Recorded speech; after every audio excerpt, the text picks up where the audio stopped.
आते सर्वारंभ में विद्यावत है सब संत।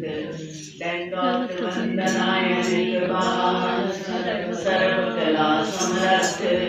ढोलक तेरा को प्रभु जन नानक दे कर हाथ। ढोलक तेरा को प्रभु जन नानक दे कर हाथ। बोल जयकारा बोले श्री महाराज की जय। परम पूज्य परम आराध्य देव गढ़वासी श्री नंदी निवासी भगवान के चरण कमलों में कोटि कोटि नमन। श्री चरणों में विराजमान गुरु ज्ञानी साध संगत जी। बसंत तो निकल गई, हम बसंत गुरु महाराज जी के जन्म दिवस बसंत को आज यहाँ महाराज जी के दरबार में मना रहे हैं। सारी संगत को गुरुदेव के अवतार दिवस की बहुत बहुत मुबारक है। श्री गुरु महाराज जी का अवतार 1884 ईस्वी में बसंत वाले दिन टेरी में हुआ। टेरी वेस्ट पाकिस्तान में चली गई। पाकिस्तान और अफगानिस्तान के बॉर्डर पे छोटा सा गांव है टेरी। उस टेरी में गुरुदेव का अवतार हुआ और महाराज जी शुरू से ही विरक्त तबीयत के थे, तो इसलिए महाराज जी अक्सर ही, वो एक छोटा सा पहाड़ी एरिया है, वहाँ पे गुफाएं हैं, पहाड़ हैं, तो महाराज जी पहाड़ों में चले जाते, गुफाओं में चले जाते और कई कई घंटे कई कई दिन, जब वो थोड़े बड़े हो गए तो कई कई दिन वो गुफा से बाहर ही नहीं आते, ध्यान में रहते। और इधर इनके जो गुरुदेव फर्स्ट जो प्रथम महाराज जी हैं, प्रथम पातशाही दयाल जी महाराज, परमहंस दयाल जी महाराज, ये उस समय आगरा में थे। तो आगरा से कोई संगत इनको लेके गई थी सांबर गांव में, राजस्थान में। तो सांबर में टेरी से कुछ लोग आए हुए थे, उन्होंने दयाल जी का सत्संग सुना, तो उन्होंने बोला कि महाराज जी आप कभी टेरी आइए। महाराज जी बोला आएंगे। आप जब श्री नंदी सरकार कुछ बड़े हो गए, और ज्यादा ध्यान में रहने लगे, और ज्यादा भजन में मगन रहने लगे, उधर कृपा करके परमहंस दयाल जी महाराज टेरी पहुंचे।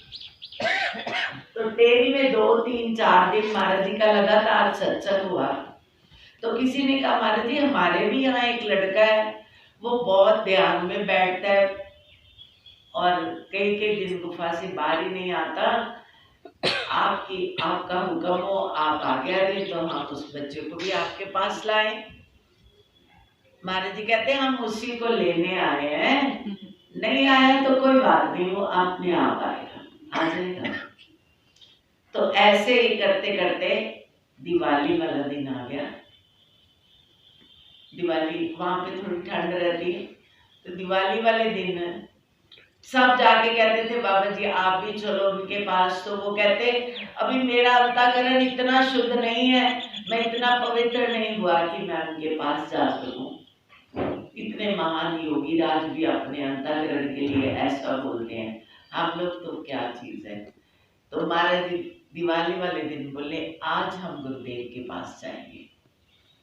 तो जब गुरु महाराज जी के पास गए तो महाराज जी कहते हैं भाई रास्ता छोड़ दो, परमहंस आ रहे हैं। लोग हैरान हो गए कि एक लड़का आ रहा है इनको मिलने के लिए, महाराज जी कह रहे हैं परमहंस आ रहे हैं। चलो उन्होंने प्रणाम किया, बैठ गए। उसके बाद खूब सत्संग हुआ, लोग बहुत खुश थे। तो दिवाली का दिन भी था, महाराज जी के साथ दिवाली मनाई, नाचते गाते लोग। उन दिनों में गुलाबदानियों से गुलाब जल छिड़का करते थे लोग, जब खुश होते तो चलो ज्यादा ज्यादा कहते। लोगों ने इतना गुलाब जल छिड़का, दयाल जी महाराज बिल्कुल बारीक मलमल का चोला पहन, एकदम उनका चोला भीग गया। महाराज जी ने बोला भाई अब बस करो, 12 बज गए, अब सब लोग अपने घर को जाओ। कहते हाँ आज मैं तुम लोगों पे बहुत खुश हूँ एक एक मांग, जो भी तुम्हारे मन की इच्छा हो आज मांग लो, हम खुश हैं, हम देंगे। तो दुनिया के लोगों के पास तो मांगने को बहुत कुछ था, सबने मांगा। तो उसके बाद देखा कि कमरा खाली हो गया, सारा हॉल खाली हो गया। एक कोने में ये बैठे हैं नंगली वाले बाबा और सिंहासन में बैठे हैं परमहंस बाबा। तो नंगली वाले बाबा को ये, इनको तो कुछ मांगना नहीं था, बैठे हुए थे। तो महाराज जी ने उंगली से इशारा किया, तुम भी आ जाओ। तो जब आए तो कहा, बेटा तुम भी कुछ मांग लो। तो महाराज जी ने बोला, क्या जो मैं मांगूंगा आप दे दोगे? महाराज जी बोले, आज तो मैं वचनबद्ध दे दूंगा, बोलो तो महाराज जी ने क्या मांगा? महाराज जी कहते हैं, मेरे सदगुरु मैं तुमसे तुम्हें मांगता हूँ, मुझे तू चाहिए। लोगों को तो बहुत कुछ चाहिए। अभी मांगने वाला भजन गा रहे थे, मांगते भी कम मांगते हैं, दुनिया उससे भी ज्यादा मांगती है। मांगता 10 रुपए में खुश हो जाता है, और संसार के लोग तो लाखों रुपयों से भी खुश नहीं। ये चाहिए तो ये आ गया, तो वो चाहिए, वो आ गया तो वो चाहिए। और एक वो 17 साल के बच्चे, वो क्या मांग रहे हैं? मेरे सतगुरु मैं तुमसे तुम्हें मांगता हूँ। तो महाराज जी उनको बहुत प्यार करते हैं। बोले, बेटा मैं तेरे लिए इधर आया हूँ, जब तू मुझे मांगता है फिर तू यहाँ क्या करता है, तू चल मेरे साथ। तो महाराज जी बहुत खुश होते हैं। दरअसल में फकीरों का आना मामूली बात नहीं होता, उसका कोई मकसद होता है, उसके पीछे कोई कॉज होता है, कोई कारण होता है। तो जब श्री गुरु महाराज जी मिल गए तो 2-3 साल उन्होंने जी भर के गुरु महाराज जी की सेवा की, पल पल उनके साथ रहे। अब वक्त आ गया था बिछोड़े का, महाराज जी को बिठाया गया तब के लिए। आगरा में महाराज जी आ गए, और आगरा के जहाँ तपोभूमि है आजकल, वहां पे गुफा थी, उस गुफा में महाराज जी को बिठा दिया। और एक चिमटा वहां पे नीचे, जमीन के नीचे गुफा है, और ऊपर थोड़ा चढ़ के वहां पे धूना है। वहां पे महाराज जी ने अपना चिमटा गाड़ा, और महाराज जी बोले कि आपने तब तक वापस नहीं आना, मेरे पास नहीं आना, जब तक मैं नहीं बुलाऊं। 13 साल गुजर गए, नीम के पत्तों का जंगल और एक गुफा, और वहीं पे सरकार बैठे हुए तपस्या करने लगे, सुमिरन करने लगे, अपने गुरु महाराज जी को श्वास श्वास पुकारने लगे। साल गुजर गए, महीने गुजर गए, सर्दियां गुजर गई, गर्मियां गुजर गई, कोई चिट्ठी नहीं आई, बुलाया नहीं अभी महाराज जी ने। तो 13 साल गुजर गए। तो एक दिन आगरे की संगत ने आकर महाराज जी को गुरु पूजा का सारा लीला सुनाई। वहाँ पे गुरु पूजा हुई, वहाँ पे बहुत लोग आए, बाबा की ऐसे पूजा हुई, परमहंस बाबा की लीलाएं सुनाई। तो महाराज जी कहने लगे, गुरु महाराज जी ने मुझे याद नहीं किया, मेरे लिए नहीं पूछा। अब मौज थी उनकी, याद तो बहुत करते थे, पर पब्लिकली लोगों में याद नहीं करते थे। कहते नहीं, आपके लिए कुछ पूछा तो नहीं उन्होंने। तो महाराज जी और उदास हो गए। उनको लगा कि शायद, जैसे होता है ना कभी कभी मन घबरा जाता है, शायद मुझे भूल ही तो नहीं गए। उनको भूल गया कि मैं किसी कारण क्या बनता है। जब महाराज जी का मन ऐसे हुआ, तो किसी माता ने महाराज जी के वहां जो धूना था, वहां पे एक मन्नत बनाई कि मेरी ये मन्नत पूरी हो गई तो मैं 200 रुपया चढ़ाऊंगी। उन दिनों में 200 बहुत बड़ी बात थी। मैं आपको पुरानी बात सुना रही, काफी पुरानी। तो माता की मन्नत पूरी हो गई, वो 200 रुपए चढ़ा के चली गई। और दयाल जी महाराज ने बोला था, आपने पैसों को छूना नहीं है, आपने पैसे किसी से मांगने नहीं है, आप भिक्षा कर सकते हैं जब आपका मन हो, वो भी 3 घर से बस। तो महाराज जी ने सोचा, अब ये इतने बड़े पैसे हैं, तो क्यों ना मैं गुरु महाराज जी को पहुंचाने चला जाऊं, इसी बहाने मुझे उनके दर्शन हो जाएंगे। एक बहाना लेके गुरुदेव वो 200 रुपए लेके आगरा से पैदल, सॉरी हाँ, आगरा से पैदल चल पड़े जयपुर के लिए। दयाल जी महाराज जयपुर में है और महाराज जी आगरा में बैठे हुए। इतनी लंबी यात्रा पैदल करके जब वो पहुंचते हैं, संध्या हो चुकी थी, शाम का टाइम था, पता नहीं कितने दिन चलते रह गए। तो किसी ने कहा कि महाराज जी आगरा वाले बाबा हैं। तो परमहंस बाबा ने बोला कि वो क्यों आए, मैंने तो उनको बुलाया नहीं था।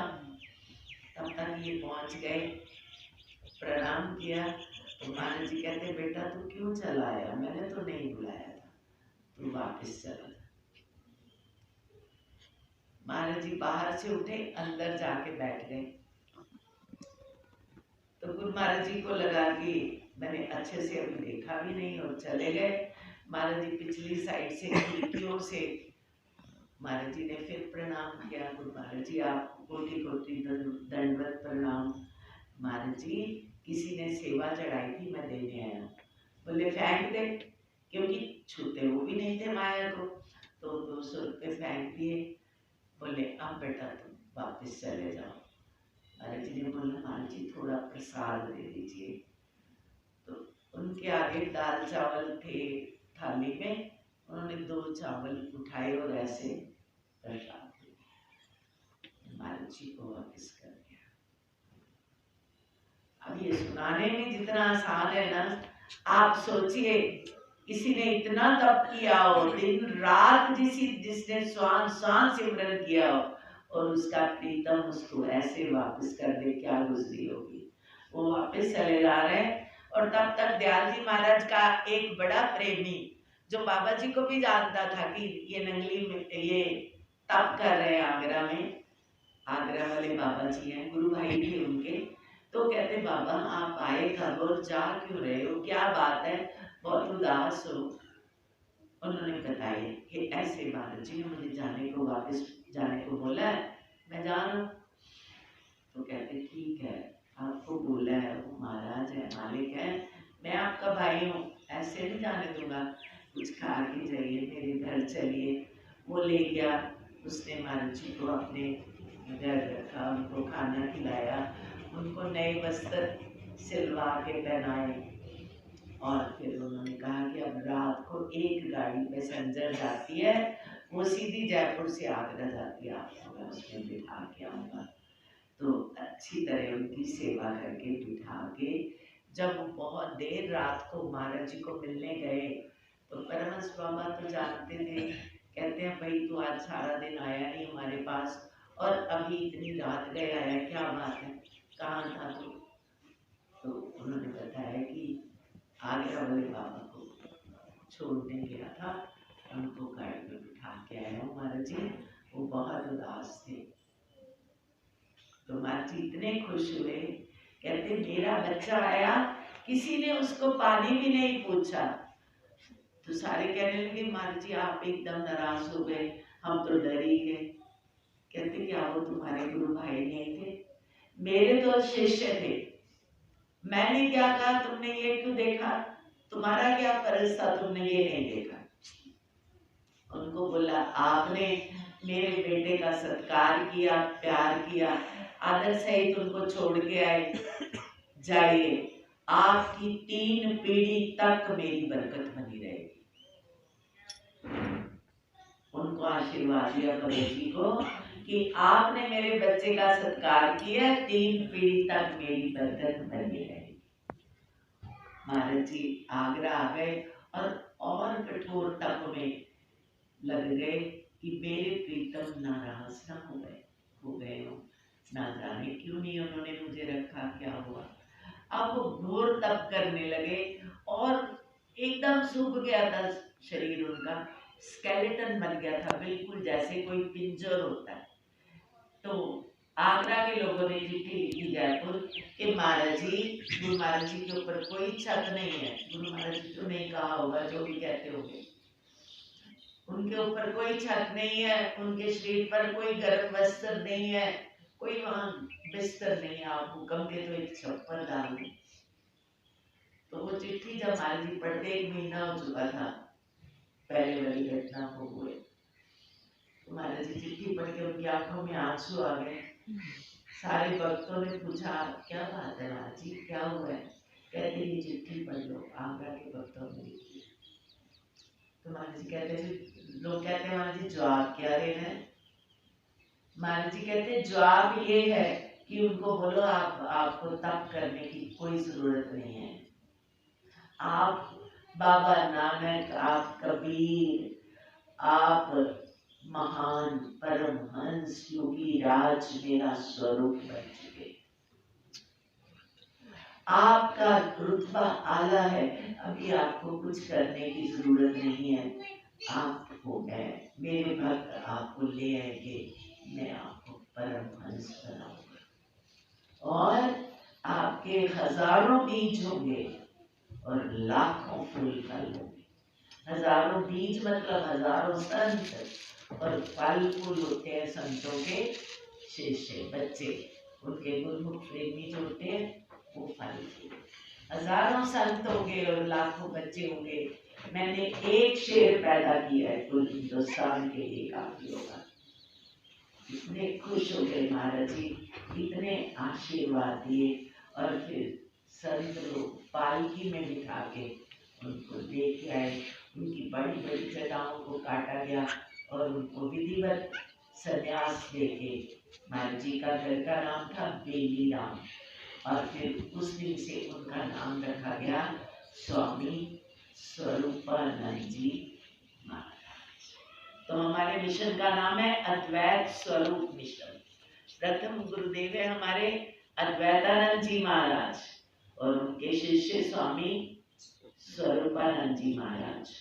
तो इनका सारे हिंदुस्तान में ये मिशन है, पर इसके जो प्रवर्तक है, जो इसको स्टार्ट करने वाले हैं, जो इसके ऑर्गेनाइजर है शुरू से, वो हैं ये दो पातशाही, हमारे परमहंस महाराज जी और श्री नंदी निवासी भगवान जी। ऐसे ऐसे हम गरीबों के लिए गुरुदेव ने कलयुग में अवतार देकर घोर तप करके इतनी महान उस शक्ति को अपने अंदर समेटा और दिन रात वो उस शक्ति के भंडार से सबको शक्तियां बांट रहे हैं। सबके हृदय में विराजमान है, सबके सिर पर सतत सतगुरु खड़े हैं, सबके साथ उनका साया खड़ा है। वो घट घट में विराजमान सतगुरु, जहाँ आप याद करते हैं वहीं पे वो हाजिर हाजिर है। ऐसे सतगुरु नंगली वाले भगवान के चरणों में मैं कोटि कोटि प्रणाम करती हूँ। आज हम उनका ये जो जन्म उत्सव मना रहे हैं, भगवान सबको आशीर्वाद दें, सबको उनका प्यार मिले, सबको उनकी भक्ति मिले। जब तक बंदे के अंदर भक्ति नहीं आती, प्रेम नहीं आता, तब तक संतुष्टि नहीं आती। दुनिया भर की दौलतें इकट्ठी कर लो, दुनिया भर के सामान इकट्ठे कर लो, आप कभी संतुष्ट नहीं हो सकते। मन की स्थिति ऐसी नहीं बनेगी कि आप कहो कि मुझे कुछ नहीं चाहिए। ये एक गुरुमुख कह सकता है, चाहे वो बहुत गरीब ही क्यों ना हो, वो ये कह सकता है। तो इसलिए आज का दिन पवित्र दिन, गुरु महाराज जी आप सबकी सेवा भक्ति पूजा स्वीकार करें, अपने हृदय में उनकी इस दिव्य स्वरूप को बसाओ, उनके चरणों में नतमस्तक होके बार बार अपने गुनाहों के लिए क्षमा मांगो। बार बार एक तो अब सामान्य विनती हम गाते हैं, अब गुनाह की बेनती सुनो मेरी निवाज। एक वो विनती है जो हृदय से निकलती है, जिसमें हम अपने हृदय की प्यार की जो पुकार है वो जल्दी सुनी जाती है। अपनी दिल की कमियां उनको बताओ, अपने अंदर जो कमजोरियां उनको बताओ, सच्चे दिल से विनती करो और उनको मिन्नतें करके मनाओ, सद्गुरु आपका सिंहासन मेरे हृदय में लग जाए। मैं जब भी आपको याद करूं, जब भी मैं आपको प्रणाम करूं, आपको नमस्कार करूं, मुझे आपका आशीर्वाद मिले। अपने हृदय को मंदिर बना दो और ठाकुर उसमें बैठ जाए। पर याद रखो, मंदिर को बड़ा साफ करके, बहुत सजाते हैं, बहुत चमकाते हैं। तो जो हृदय मंदिर है वो ठाकुर का सही मंदिर है, असली मंदिर है। उसको आपने भक्ति से प्रेम से सजाना है, तो उसकी खुशबू को देखते हुए खुशबू खींच लेगी उनको, और वो आपके हृदय में आसन बना लेंगे। ऐसा गुरुदेव के चरणों में प्रार्थना करते हुए मैं गुरुदेव के चरणों में कोटि कोटि दंडवत प्रणाम करती हूँ। आज का दिन सबको बहुत बहुत मुबारक है। बोलिए सच्चिदानंद भगवान की जय, सच्चे दरबार की जय।